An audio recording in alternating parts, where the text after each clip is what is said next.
Welcome to Fortune Forecast. I am Daisy, your hostess, and in this video we continue on with the book titled Thoughts Are Things by Prentice Mulford.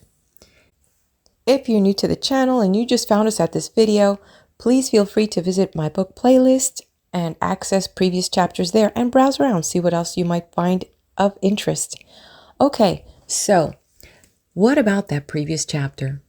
The author titled it Some Laws of Health and Beauty. I mean, literally laws of health and beauty. Imagine that if we smile and have a wonderful disposition, we may not need a plastic surgeon. Of course, he didn't say that. What he did suggest is that our predominant thoughts, unconscious to us, will create tensions in our muscles. And these become habitual practices. And either we furrow our brows, we're constantly mad, we're angry, we're sad.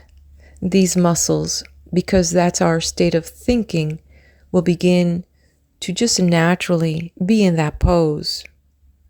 And before you know it, comes 1 week, 3 months, a year, several years, and all of a sudden, this becomes a stamp of our face, and it tells a story of our life.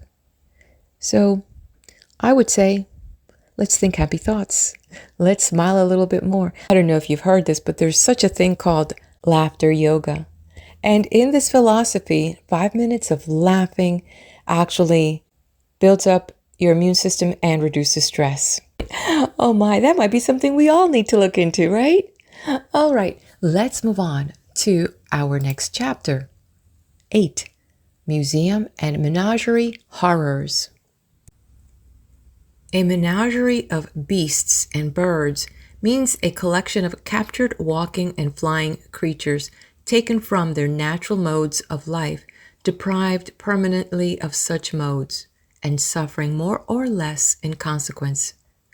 The bird, used to the freedom of forest and air, is imprisoned in the most limited quarters. Its plumage there is never as fresh and glossy as in its natural state. It does not live as long. The captive life of the many species brought from the tropics is very short, especially of the smaller and more delicate species. Bears, lions, tigers, deer, wolves, and all other animals like liberty and freedom of range as well as man. In the menagerie, they are deprived of it. The air they breathe is often fetid and impure. To the burrowing animal, earth is as much a necessity and comfort as a comfortable bed is to us. The captured burrower is often kept on a hard board floor, which, in its restless misery to get into its native earth, it scratches and wears away in cavities inches in depth. Monkeys by the thousand die prematurely of consumption because forced to live in a climate too cold and damp for them, and no amount of artificial heat can supply the element to which they have been accustomed in the air of their native tropic groves and jungles. Seals are kept in tanks of fresh water when salt water is their natural element. Their captive lives are always short. There is no form of organized life but is a part and belonging of the locality and latitude where in its wild state it is born. The polar bear is a natural belonging of the Arctic regions. The monkey is a belonging and outgrowth of tropical conditions. When either of these is taken from climes native to them and out of which they do not voluntarily wander, pain is inflicted on them.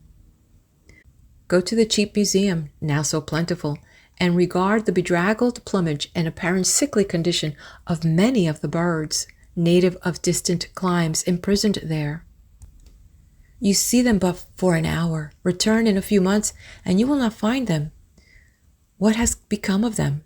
They have died, and their places have been supplied by others likewise slowly dying. The procession of captives so to suffer and die prematurely never ceases moving into these places. Ships are constantly bringing them hither, an army of men distributed all over the world and ranging through the forest of every clime is constantly engaged in trapping them. For what reasons are all these concentrations of captured misery now to be found in every large town and city of our country? Simply to gratify human curiosity, simply that we may stand a few minutes and gaze at them behind their bars. What do we then learn of their real natures and habits in these prisons? What would be learned of your real tastes, inclinations, and habits were you kept constantly in a cage? Is the gratification of this curiosity worth the misery it costs? If a bird wooed by your kindness comes and builds its nest in a tree near your window, and there rears its brood, is not the sight it affords from day to day worth 100 times more than that of the same bird deprived of its mate and shut up in a cage? Will you not, is in its freedom you study its real habits and see its real and natural life, feel more and more drawn to it by the tie of a common sympathy, as you evidenced in that life so much that belongs to your own? Like you, it builds a home. Like you, it has affection and care for its mate. Like you, it provides for its family. Like you, it is alarmed at the approach of danger. Like you, it nestles in the thought of security. Yet so crude and cruel still is the instinct in our race that the ruin of the wild bird's home, or its slaughter or capture, is the ruling desire with 19 boys out of 20 as they roam the woods. And cultured parents will see their children leave the house equipped with the means for this destruction without even the thought of protest. End of chapter 8. Stay right here. We're going to move on right to chapter 9 here. And take a minute, hit that like button, and if you like what you see here, subscribe to the channel and share it with your friends. Let's go to chapter 9, The God in Yourself. As a spirit, you are a part of God or the infinite force or spirit of good. As such part, you are an ever-growing power which can never lessen and must always increase, even as it has in the past through many ages always increased and built you up, as to intelligence, to your present mental stature. The power of your mind has been growing to its present quality and clearness through many more physical lives than the one you are now living. Through each past life, you have unconsciously added to its power.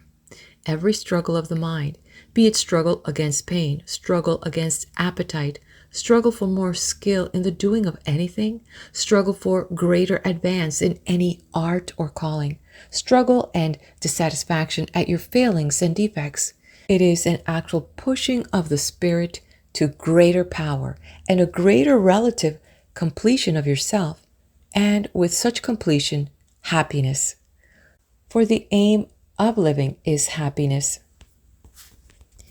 There is today more of you and more of every desirable mental quality belonging to you than ever before. The very dissatisfaction and discontent you may feel concerning your failings is a proof of this. If your mind was not as clear as it is, it could not see those failings. You are not now where you may have been in a mood of self-complacency when you thought yourself about right in every respect. Only you may now, in looking at yourself, have swung too far in the opposite direction, and because your eyes have been suddenly opened to certain faults, you may think these faults to be constantly increasing. They are not. The God in yourself, the ever-growing power in yourself, has made you see an incompleteness in your character. Yet that incompleteness was never so near a relative completion as now. Of this, the greatest proof is that you can now see what in yourself you never saw or felt before. You may have under your house a cavity full of vermin and bad air. You were much worse off before the cavity was found, repulsive as it may be to you, and now that it is found, you may be sure it will be cleansed. There may be cavities in our mental architecture abounding in evil element, and there is no need to be discouraged as the God in ourself shows them to us. There is no need of saying, I'm such an imperfect creature, I'm sure I can never cure all my faults. Yes, you can. You are curing them now. Every protest of your mind against your fault is a push of the Spirit forward. Only you must not expect to cure them all in an hour, a day, a week, or a year. There will never be a time in your future existence but that you can see where you can improve yourself. If you see possibility of improvement, you must of course see the defect to be improved.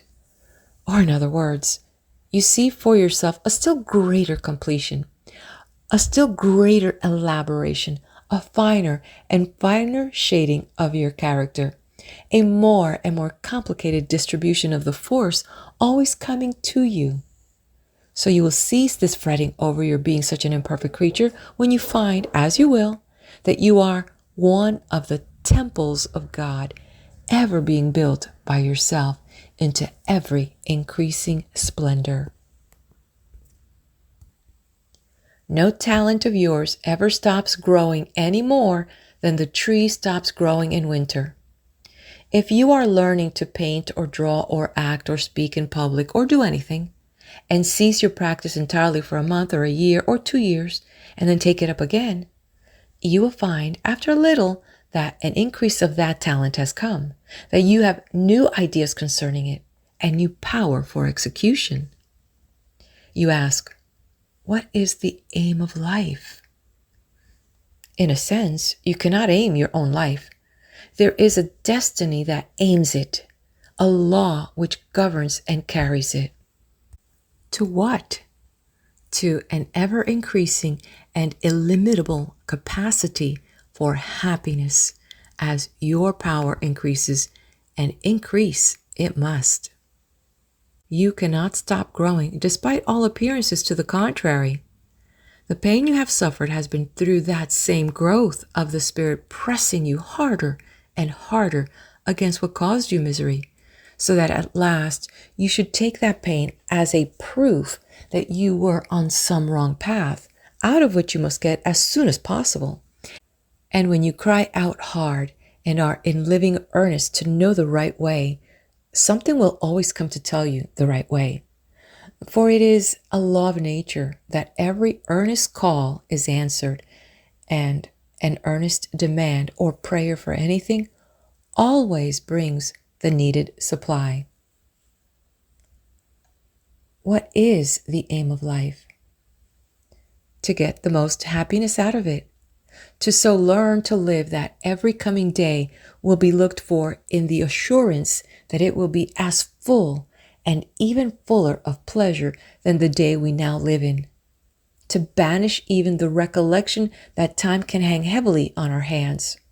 To be thankful that we live, to rise superior to sickness or pain, to command the body through the power of the Spirit so that it can feel no pain, to control and command the thought so that it shall never increase in power to work and act separate, apart, and afar from our body, so that it shall bring us all that we need of house or land or food or clothes, and that without robbing or doing injustice to anyone, to gain in power so that the Spirit shall ever recuperate, reinvigorate, and rejuvenate the body so long as we desire to use it, so that no part or organ shall weaken, wither, or decay. To be learning ever new sources of amusement for ourselves and others, to make ourselves so full of happiness and use for others that our presence may never be welcome to them, to be no one's enemy and everyone's friend. That is the destiny of life in those domains of existence where people as real as we and much more alive than we have learned and are ever learning how to get the most of heaven out of life. That is the inevitable destiny of every individual spirit. You cannot escape ultimate happiness and permanent happiness as you grow on in this and other existences. And all the pains you suffer or have suffered are as prods and pokes to keep you out of wrong paths, to make you follow the law. And the more sensitive you grow, the more clearly you will see the law which leads away from all pain and ever toward more happiness and to a state of mind where it is such an ecstasy to live that all sense of time is lost, as the sense of time is lost with us when we are deeply interested or amused, or gaze upon a thrilling play or spectacle. So that in the words of the biblical record, a day shall be as 1,000 years, and 1,000 years as a day. The nirvana of the Hindus suggests all the possibilities of a life coming to our planet. Nirvana, implying that calmness, serenity, and confidence of mind which comes of the absolute certainty that every effort we make, every enterprise we undertake, must be successful, and that the happiness we realize this month is but the stepping stone to the greater happiness of next.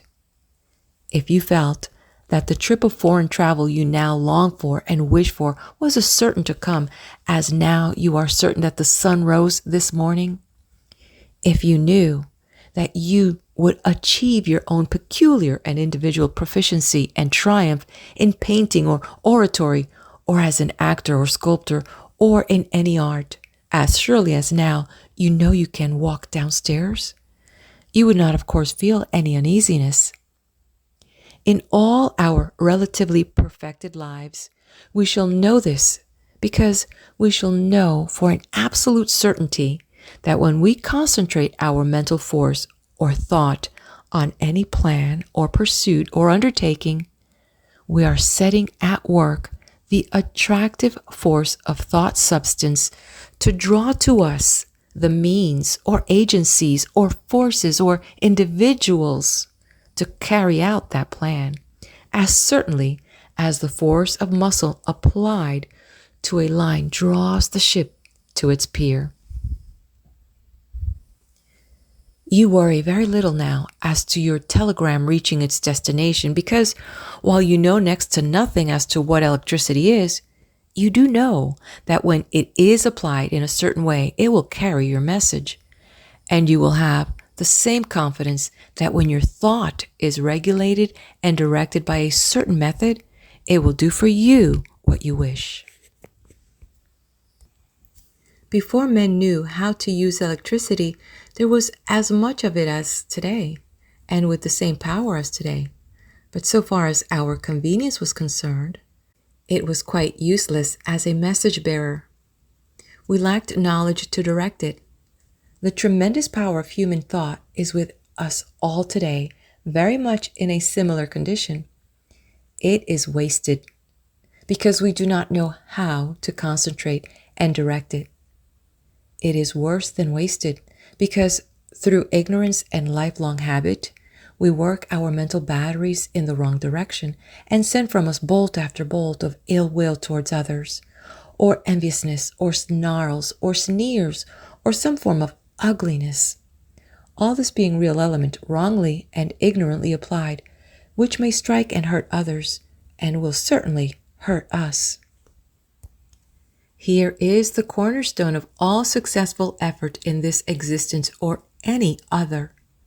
Never in thought acknowledge an impossibility.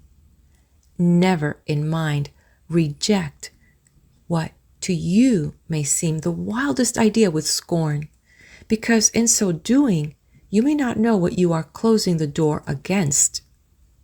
To say anything is impossible because it seems impossible to you is just so much training in the dangerous habit of calling out impossible to every new idea.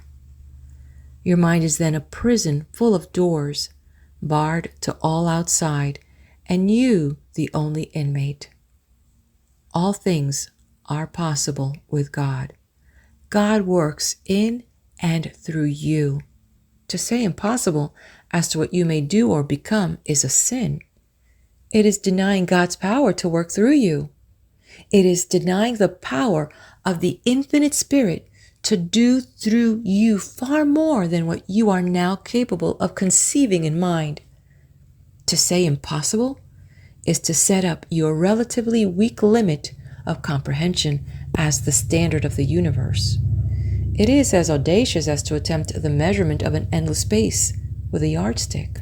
When you say impossible and I can't, you make a present impossibility for yourself. This thought of yours is the greatest hindrance to the possible. It cannot stop it. You will be pushed on, hang back as much as you may. There can be no successful resistance to the eternal and constant betterment of all things, including yourself. You should say, "It is possible for me to become anything which I admire." You should say, "It is possible for me to become a writer, an orator, an actor, an artist." You have then thrown open the door to your own temple of art within you. So long as you said impossible, you kept it closed. Your "I can't" was the iron bolt locking that door against you. Your "I can" is the power shoving back that bolt. Christ's spirit or thought had power to command the elements and quiet the storm. Your spirit, as a part of the great whole, has in the germ and waiting for fruition the same power. Christ, through power of concentrating the unseen element of his thought, could turn that unseen element into the seen and materialize food, loaves and fishes. That is a power inherent in every spirit, and every spirit is growing to such power. You see today a healthy baby boy. It cannot lift a pound, but you know there lies in that feeble child the powers and possibilities which, 20 years hence, may enable it to lift with ease 200 pounds. So the greater power, the coming spiritual power, can be foretold for us, who are now relatively babes spiritually. The reason for life's being so unhappy here in this region of being is that as we do not know the law, we go against it and get thereby its pains instead of its pleasures. The law cannot be entirely learned by us out of past record or the past experience of anyone, no matter to what power they might have attained. Such records or lives may be very useful to us as suggesters, but while there are general principles that apply to all, there are also individual laws that apply to every separate and individualized person. You cannot follow directly in my track in making yourself happier and better, nor can I in yours, because every one of us is made up of a different combination of element, as element has entered into and formed our spirit, our real selves, through the growth and evolution ages. You must study and find out for yourself what your nature requires to bring it permanent happiness. You are a book for yourself. You must open this book page after page and chapter after chapter as they come to you with the experience of each day, each month, each year, and read them. No one else can read them for you as you can for yourself. No one else can think exactly as you think, or feel just as you feel, or be affected just as you are affected by other forces or persons about you. And for this reason, no other person can judge what you really need to make your life more complete, more perfect, more happy, so well as yourself. You must find out for yourself what association is best for you, what food is best for you, and what method in any business, any art, any profession brings you the best results. You can be helped very much by conferring with others who are similarly interested. You can be very much helped by those who may have more knowledge than you of general laws. You can be greatly helped to get force or courage or new ideas to carry out your undertakings by meeting at regular intervals with earnest, sincere, and honest people who have also some definite purpose to accomplish, and talking yourself out to them and they to you. But when you accept any man or any woman as an infallible guide or authority and do exactly as they say, you are off the main track, because then you are making the experiments of another person formed of a certain combination of elements or chemicals, and the results of that person's experiments the rule for your own individual combination of element, when your combination may be very different and differently acted on by the elements outside of it. You have iron and copper and magnesium and phosphorus and more of other minerals and chemicals and combination and recombination of mineral and chemical in your physical body than earthly science has yet thought of. You have in your spirit or thought the unseen or spiritual correspondences of these minerals still finer and more subtle. And all these are differently combined and in different proportions from any other physical or spiritual body. How then can anyone find out the peculiar action of this your individual combination save yourself? There are certain general laws, but every individual must apply the general law to him or herself. It is a general law that the wind will propel a ship, but every vessel does not use the air in exactly the same fashion. It is a general law that thought is force and can effect and is constantly effecting results to others far from our bodies. And the quality of our thought and its power to affect results depends very much on our associations. But for that reason, if yours is the superior thought or power, and I see that through its use you are moving ahead in the world, I should not choose your character of associates or your manner of life. I can try your methods as experiments, but I must remember they are only experiments. I must avoid that so common error, the error of slavish copy and idolatry of another. The Christ of Nazareth once bade certain of his followers not to worship him. "Call me not good," said he. "There is none good save God alone," Christ said.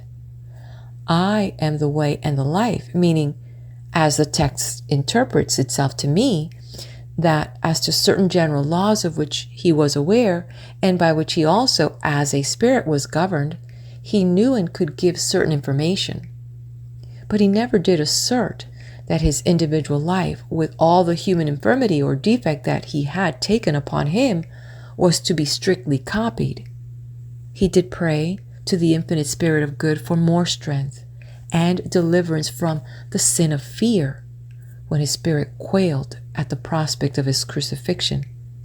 And in so doing, he conceded that he, as a spirit, powerful as he was, needed help as much as any other spirit. And knowing this, he refused to pose himself before his followers as God or the infinite, but told them that when they desired to bow before that almighty and never to be comprehended power, out of which comes every good at the prayer or demand of human mind, to worship God alone, God, the eternal and unfathomable moving power of boundless universe, the power that no man has ever seen or ever will see, save as he sees its varying expressions in sun, star, cloud, wind, bird, beast, flower, animal, or in man as the future angel or archangel, and ascending still to grades of mind and grades of power higher and higher still, but ever and ever looking to the source whence comes their power, and never, never worshipping any one form of such expression, and by so doing, making the creature greater than the Creator. That power is today working on and in and through every man, woman, and child on this planet. Or to use the biblical expression, it is God working in us and through us. We are all parts of the infinite power, a power ever carrying us up to higher, finer, happier grades of being. Every man or woman, no matter what may be their manner of life or grade of intellect, is a stronger and better man or woman than ever they were before, despite all seeming contradiction. The desire in human nature and all forms of nature or of spirit expressed through matter to be more and more refined is, up to a certain growth of mind, an unconscious desire. The God desire is at work on the lowest drunkard rolling in the gutter. That man's spirit wants to get out of the gutter. It is at work on the greatest liar, prompting him, if ever so feebly, that the truth is better. It is at work on people you may call despicable and vile. When Christ was asked how often a man should be forgiven any offense, he replied in a manner indicating that there should be no limit to the sum of one man or woman's forgiveness for the defects or immaturity in another. There should be no limit to the kind and helpful thought we think or put out toward another person who falls often, who is struggling with some unnatural appetite. It is a greater evil, often done unconsciously, to say or think of an intemperate man, "Oh, he's gone to the dogs. It's no use doing anything more for him." Because when we do this, we put hopeless, discouraging thought out in the air. It meets that person. He or she will feel it. And it is to them an element retarding their progress out of the slough they are in, just as some person's similar thought has retarded us in our effort to get out of some slough we were in or are in now. Slough of indecision, slough of despondency, slough of ill temper, slough of envious, hating thought. Yet the spirit of man becomes the stronger for all its struggles against. It becomes the stronger for struggling against your censorious, uncharitable thought, until at last it carries a man or woman to a point where they may in thought say to others, "I would rather have your approbation than your censure, but I am not dependent on your approbation or censure, for my most rigid judge and surest punishment for all the evil I do comes of my own mind, the God or goddess in myself, from whose judgment, from whose displeasure there is no escaping." Yet, as the spirit grows clearer and clearer in sight, so does that judge in ourselves become more and more merciful for its own errors. For it knows that, in a sense, as we refine from cruder to finer expression, there must be just so much evil to be contended against, fought against, and finally and inevitably overcome. Every man and woman is predestined to a certain amount of defect until the spirit overcomes such defect, and overcome it must. For it is the nature of spirit to struggle against defect. It is the one thing impossible for man to take this quality out of his own spirit, the quality of ever rising toward more power and happiness.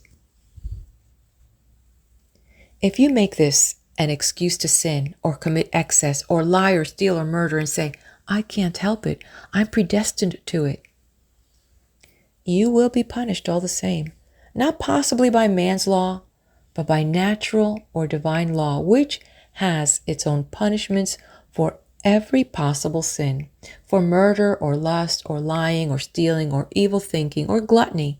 And these punishments are being constantly inflicted, and today thousands on thousands are suffering for the sins they commit in ignorance of the law of life. And the pain of such punishment has grown so great and bears so heavily on so many that there is now a greater desire than ever to know more of these laws. And for that very reason is this desire being met, and these questions are being answered. For it is an inevitable law of nature that what the human mind demands, that it, in time, gets. And the greater the number of minds so demanding, the sooner is the demand met and the questions answered. Steam, but a few years ago, relatively met the demand of human mind for greater speed in travel. Electricity met a demand for greater speed in sending intelligence from man to man. These are but as straws pointing to the discovery and use of greater powers, not only in elements outside of man, but in the unseen elements which make man and woman, in the elements unseen which make you and me. Henceforth, our race will commence to be lifted out of evil or cruder forms of expression, not by fear of the punishments coming through violation of the law, but they will be led to the wiser course through love of the delight which comes of following the law as we discover it for ourselves. You eat moderately because experience has taught that the greater pleasure comes of moderation. You are gentle, kind, and considerate to your friend, not that you have constantly before your mind the fear of losing that friend if you are not kind and considerate, but because it pleases you and you love the doing of kind acts. Human law, and even divine law as interpreted by human understanding, have ever been saying in the past, you must not do this or that, or you'll feel the rod. God has been pictured as a stern, merciless, avenging deity. The burden of the preacher's song has been penalty and punishment. Punishment and penalty. Humanity is to forget all about penalty and punishment because it is to be won over and tempted to greater goodness, to purity and refinement by the ever-increasing pleasures brought us as we refine. The warning of penalty was necessary when humanity was cruder. It could only be reached by the rod. The race was blind, and as a necessity of its condition, it had to be kept somewhere near the right path by a succession of painful prods and pokes with the sharp goad of penalty. But when we begin to see clearer, as now the more quickened and sensitive of our race do begin to see, we need no rod any more than you need a man with a club to prevail on you to go to a feast. End of chapter. Let's head over to the next video where I'll meet you there with the healing and renewing force of spring, chapter 10.